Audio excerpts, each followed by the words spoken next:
This week, 5 insurance companies got the go-ahead to stage a takeover, and they will be taking over 184,000 property insurance policies currently covered by Citizens, Florida's insurer of last resort.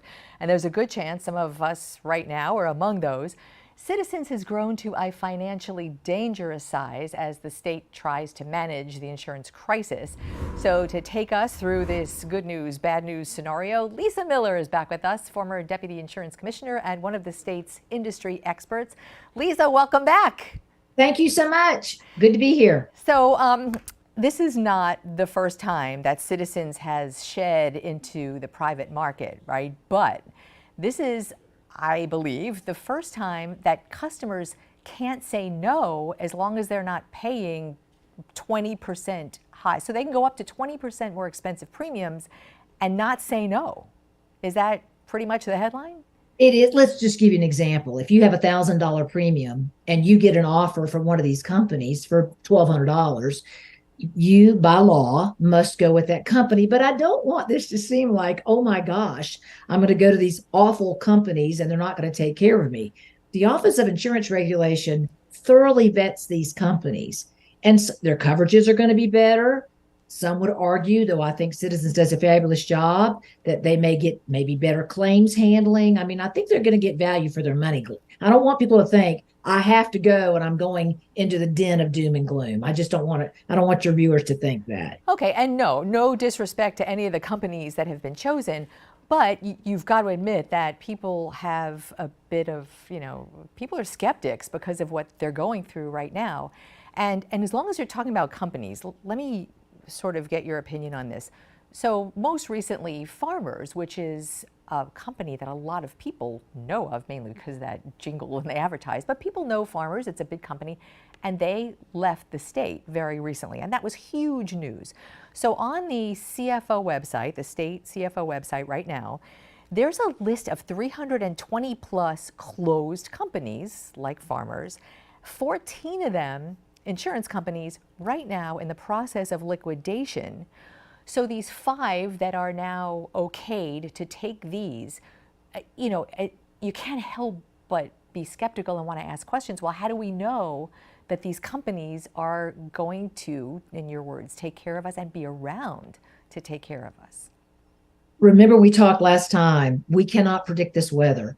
And just like banks and other financial institutions, we can do all we can to ensure the solvency of these companies and make sure they pay claims and take care of us.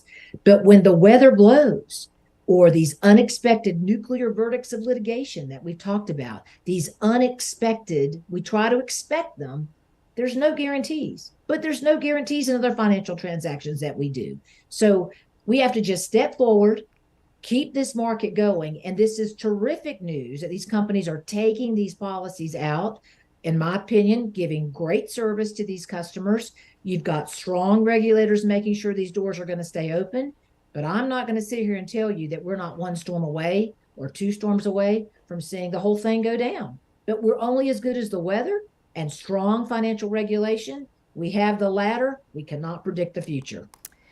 So the laws that have just been put into place and are working, and across the legislature, they give it 18 months, 2 years, 18 months for customers to see any kind of relief. But it doesn't, when I hear the word relief, I'm thinking more affordable insurance. And it doesn't sound like that's what relief means to insurers or to the state. Is there a disconnect there? I think what we're all hoping is that we got a $4,000 increase last year. We got another 1,000 or 1,500 this year. We're hoping no more next year or smaller, in the following year. I do not believe that rates are going to go down 40%. I believe they could stay constant or come down 15 to 20, or let's just say they won't ask for a rate increase as high, and it could be a 15% decrease of what may be needed. But remember, the regulator approves these increases for the very reason you're citing, so that these companies can keep their doors open and remain solvent. And then you ask about Farmers. Why did they leave? Remember, Farmers, there was only a few thousand policies that will in the homeowners book of business they had, and those will not be non-renewed until January of 2024. And many of these people have already found a home. What I don't want your viewers to think is this: coming out of Citizens is a bad thing. I don't think it is, because the overall market is in much better shape because of these policies coming out. It's signaling that investors want to come back in this market. We can't have a market unless we have investors that put money in it. We pay premiums. That's not enough. We need partners that are investors. These takeouts are a good sign. I hope your viewers know that, despite the anxiety of an increased premium. Yeah, I mean, if the company is good and the service is good and the prices are affordable, then it's absolutely a positive thing. But let me ask you this: those companies have the ability to cherry pick their customers. In other words, they don't have to take these Citizens customers. How does that work? And what does a homeowner or a property owner do if they're not the ones that are chosen?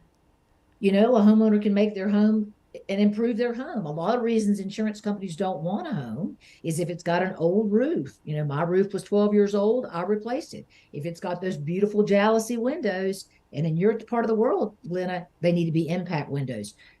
Homeowners can take their own home and their own destiny. Homeowners, as I said last time, look at what your home is, what it needs, do an assessment. We can get that free through the state of Florida. These inspections that are happening, we should take charge of our homes, and then market yourself to an insurance agent and say, new roof, better windows, straps on my roof. We can't just close our eyes and hope we're going to have affordable premiums. We have to engage, and I encourage your viewers to do that.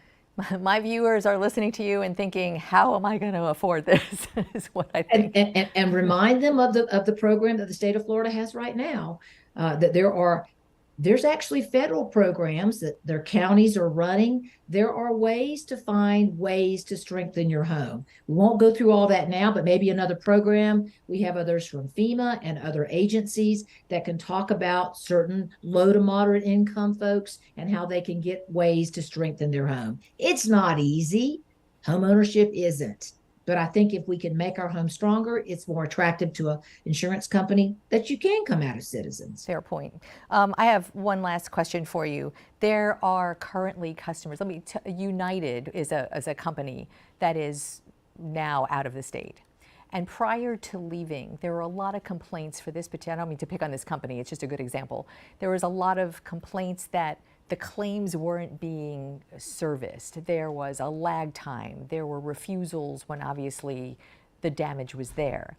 And there is a thought that this company knew they were leaving the state, and this was kind of like the glide path that customers were paying the price prior to them leaving.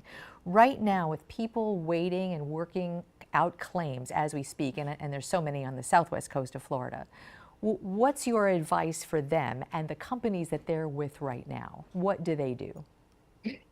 I'm a big believer in taking charge, as you can tell, and having an insurance claim is like any other project involving your home. If you're going to have a roof, you explore and you document what you want, what you need. Stay in touch with your insurance company. Use emails. Take pictures of the progress of your claim, and be sure to find out what your coverage is. If you don't know and you have a pool cage that was damaged, ask your agent, do I have pool cage coverage? If you don't, you're not going to get that paid for. It's the misunderstanding and the disconnect of what the coverage is as to what should be paid for. And once consumers master that and get engaged with your claim, don't just sit back and wait for the company to get in touch with you. And I'll close with this. When you get your car repaired, do you just sit in the lobby and wait for them to come and tell you what it is? Or do you ask, what are you going to do to my car? It's the same thing with your home. When you have a claim, know what you're doing, engage with your company.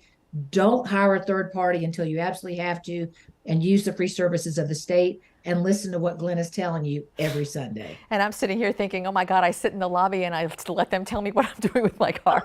Oh Right. no. Lisa Miller, thanks so much. Great to see you again. As always here for you. And I think your viewers are awesome. Appreciate Thank that you. so much. Thanks.